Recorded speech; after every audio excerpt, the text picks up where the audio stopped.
25 Forgotten Fix-It Secrets old handymen took to the grave that nobody teaches anymore.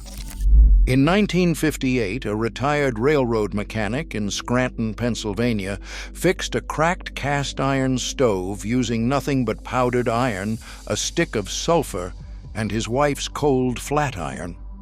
The repair sealed in 20 minutes. The stove heated that kitchen for another 26 winters. When his grandson cleared the house out in 1984, the seam was still tight. The mechanic was paid in coffee and a slice of pie. A modern weld on cast iron today runs $400 and a 2-week wait. That repair is number 8 on this list. And no one in that family remembers how it was done. These men did not call anyone, not because they were stubborn, because the phone call did not exist as an option in their head. When a thing broke, the question was never, who do I call? The question was, what do I have and how does it work? That instinct was passed down the way prayers were passed down without a manual, by standing close and watching once. The chain is broken now. We did not lose the tools. The tools are still in the basement. We lost the men who knew how to put them in a boy's hands and say, "Watch, I will only show you once." Number 19 stops a slow ceiling leak with a single item from the kitchen junk drawer. Number 14 held an entire chimney together for 31 years using a paste, a stonemason mixed in a coffee tin on the back porch. And number 1, the simplest skill on this list, has been so completely erased from American homes that the average homeowner now pays $300 for a problem an old handyman would have closed out before his cigarette burned down. These 25 secrets were not handyman tricks. They were a vocabulary. And the men who spoke it could walk into any broken room and make it whole. Hit that subscribe button. Let us count down the 25 forgotten fix-it secrets old handymen took to the grave that nobody teaches anymore. Number 25. The chalk line crack diagnosis. A hairline crack in a plaster wall was not a structural alarm, it was a question. An old handyman knew how to ask it.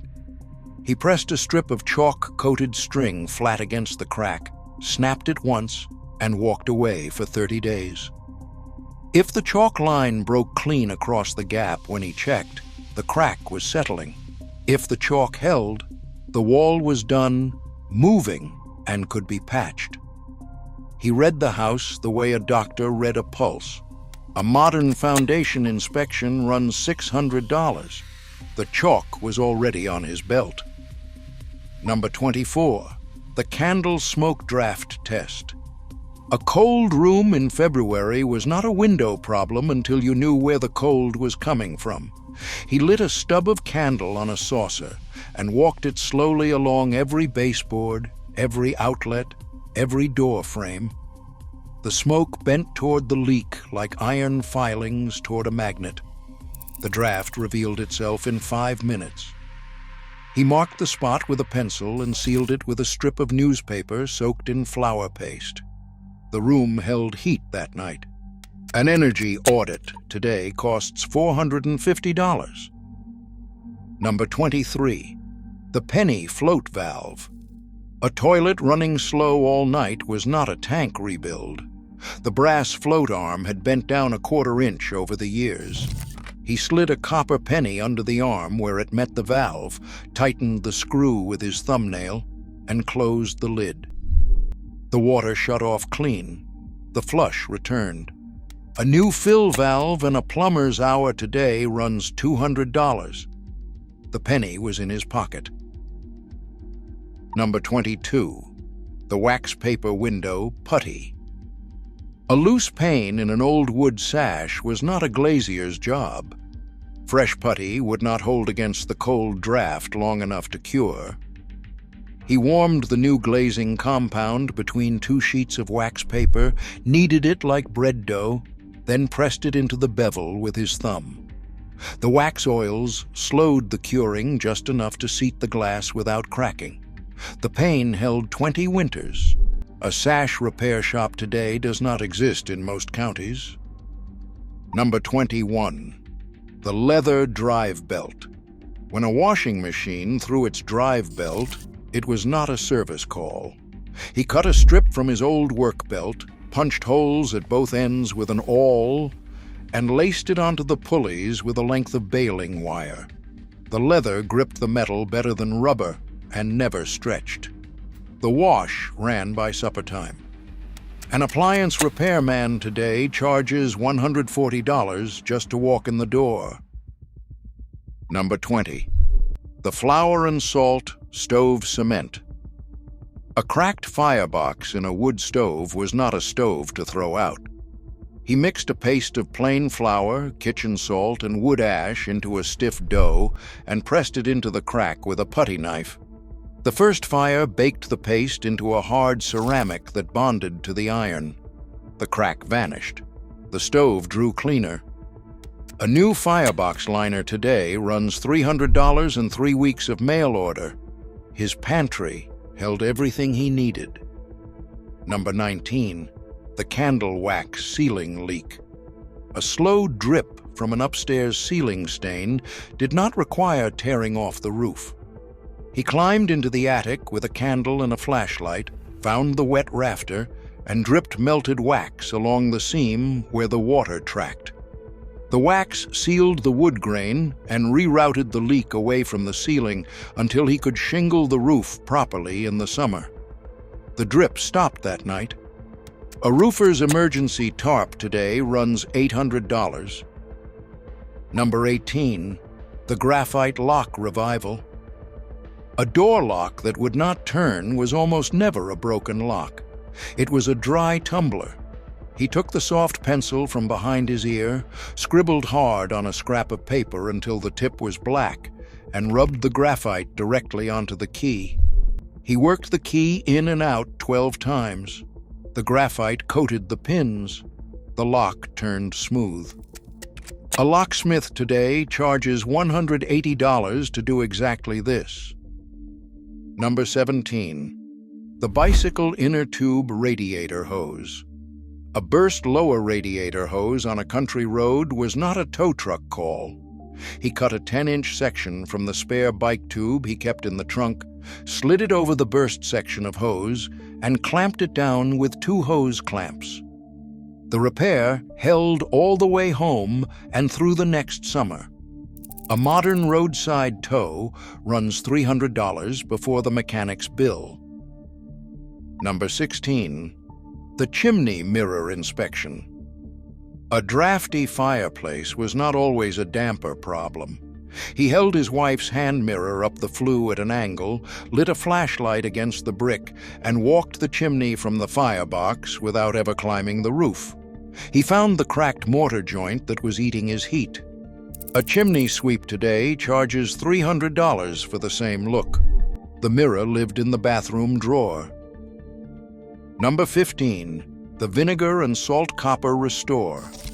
A green-stained copper pipe joint was not a soldering job yet. He mixed a paste of white vinegar and table salt and rubbed it into the corrosion with a rag. The copper came up bright in 2 minutes. The joint sealed with a fresh wipe of flux and a touch of solder. A plumber's house call today runs $250 before he picks up a wrench. In 1972, the average American home had 42 repairable items in it. By 2024, that number had dropped to 9. The other 33 things in a modern home are designed to be replaced, not repaired. Refrigerator compressors are sealed. Dishwasher control boards are proprietary. Furnace circuit modules cost more than the labor to install them and cannot be opened without voiding the warranty. The home repair services industry in the United States now generates over $600 billion a year. That number does not exist by accident. It exists because a generation of fathers who could fix 42 things in their own house was replaced by a generation that has been quietly trained decade by decade to call somebody. Your grandfather's hands were worth more than any service contract. That is exactly why nobody is teaching you what he knew. Number 14. The ash and lime mortar mix. A loose stone in a chimney or a foundation was not a mason's job. He mixed wood ash, slaked lime, and creek sand into a paste he tested by rolling between his fingers. If it held a thumbprint without crumbling, the mix was right. He pressed it into the joint with a pointed trowel and tapped it tight with the handle. The stone seated. The chimney drew.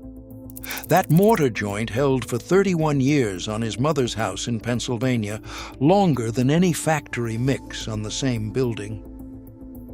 Number 13. The newspaper boot dryer. Wet leather work boots left by the door overnight were ruined by morning. He stuffed each boot with crumpled newspaper, packed tight to the toe, set them upside down on the boot rack, and changed the paper once before bed. The newsprint pulled the moisture out of the leather without cracking it. The boots were dry and shaped by sunrise. A pair of work boots in 1962 cost $12. A pair today runs $200. The newspaper was free. Number 12. The match and rubber band screw lock. A wood screw that kept backing out of a soft pine joint was not a stripped screw, it was a worn hole. He wrapped a wooden matchstick in a single rubber band, jammed it into the hole, snapped the match flush, and drove the screw back through the wood and rubber together. The compression locked the threads permanently. The hinge stayed tight for the next 40 years. A modern carpenter charges $60 an hour to do exactly this with epoxy. Number 11. The kerosene rust loosener. A rusted bolt that would not break free was not an angle grinder problem. He soaked a rag in kerosene, wrapped it around the bolt head, and walked away for a full hour. The kerosene wickeded into the threads by capillary action and dissolved the iron oxide. The bolt turned with a 6-inch wrench. A modern rust penetrant in a spray can costs $9 and works half as well. The kerosene jug lived next to the lawnmower. Number 10. The clothespin wire splice clamp. A frayed lamp cord that needed a careful splice was not a job for bare fingers. He held the twisted copper wires together with a wooden clothespin while the solder cooled, then wrapped the joint in friction tape. The clothespin acted as a heat sink and a third hand. The lamp ran another 20 years. An electrician today will not splice a cord at all. He will tell you to throw the lamp out and buy a new one. Number 9. The tallow leather waterproofing. A pair of work boots that soaked through every rainy day was not a boot to replace. He warmed a spoonful of beef tallow in a tin can over the stove, brushed it into the leather while it was still warm, and worked it deep into the seams with his thumb. The tallow filled the pores the way wax fills wood. The boots shed water for 2 more winters. A bottle of waterproofing spray today costs $15 and breaks down in 90 days. Number 8. The iron filing stove patch. A cracked cast iron stoveplate was not a foundry job. He filed a handful of iron shavings off a scrap bar with a flat file, mixed them with powdered sulfur, and packed the dry mixture into the crack.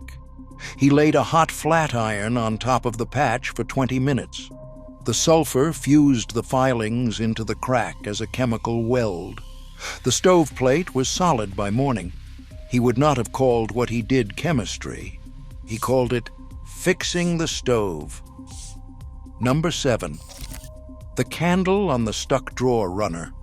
A wood drawer that bound up in August humidity was not a cabinet repair. He pulled the drawer out, ran a stub of plain candle hard along both wooden runners, and slid the drawer back.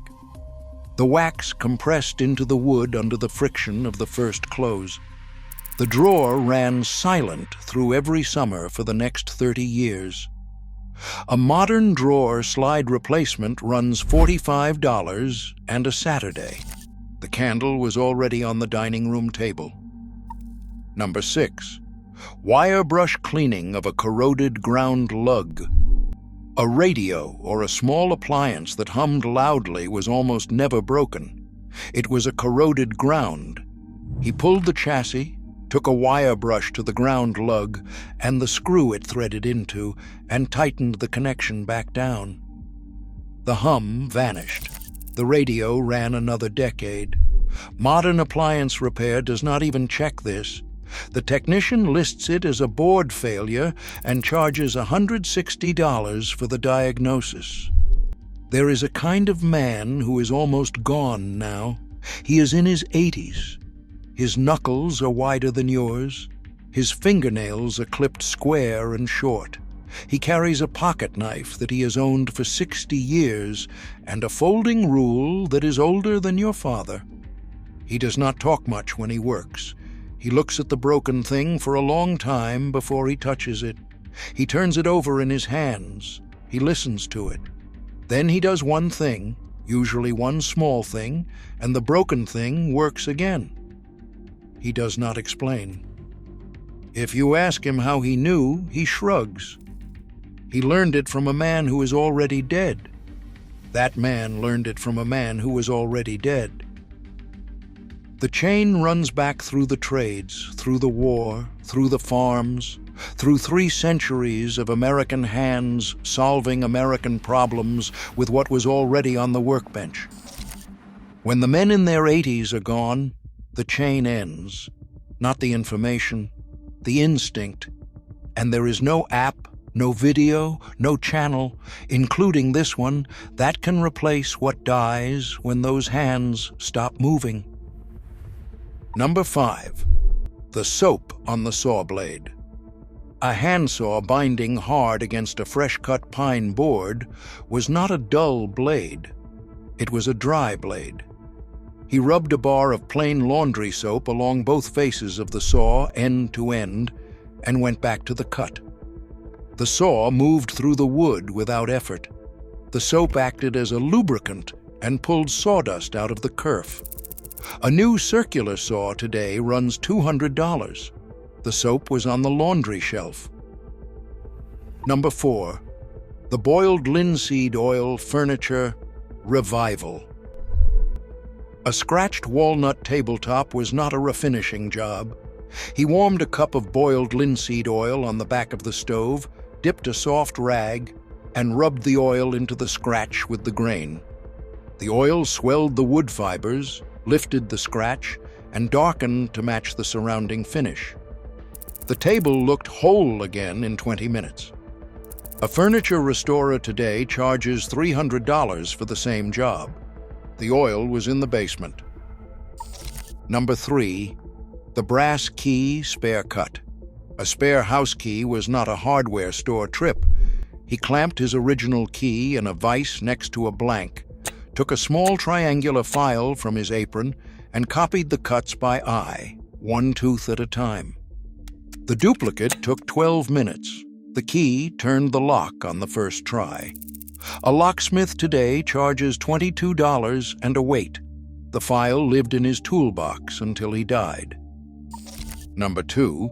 The breadcrumb water shutoff.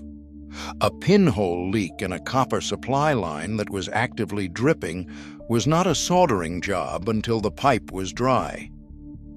He stuffed a handful of fresh white breadcrumbs into the line just upstream of the leak, packed them tight. The bread absorbed the water and held it back long enough to solder the joint clean. As soon as he opened the valve again, the bread dissolved and washed out the nearest faucet. The repair was permanent in 15 minutes. A modern plumber drains the entire system, charges a service call, and walks out $400 later. Number 1. Listening to the thing before touching it. The simplest skill on this list, the one most thoroughly forgotten. He did not pick up a tool first. He stood next to the broken thing and listened to it. To a furnace, that meant the click of the relay, the whoosh of ignition, the rumble of the burner. To a car, that meant the cough of the starter, the catch of the engine, the rattle of the lifters. To a dripping faucet, that meant the rhythm of the drip itself. Fast meant a worn washer. Slow meant a loose packing nut. He let the thing tell him what was wrong before he assumed anything. By the time he reached for a tool, he already knew which tool to reach for. He did not call it diagnosis. He called it paying attention. And it cost nothing, and took 90 seconds, and saved him from every single wrong repair he might otherwise have made. We do not listen to anything anymore. We open an app. We type the symptom. We schedule a visit. The man who listened first is the one we are losing fastest, because what he knew cannot be written down.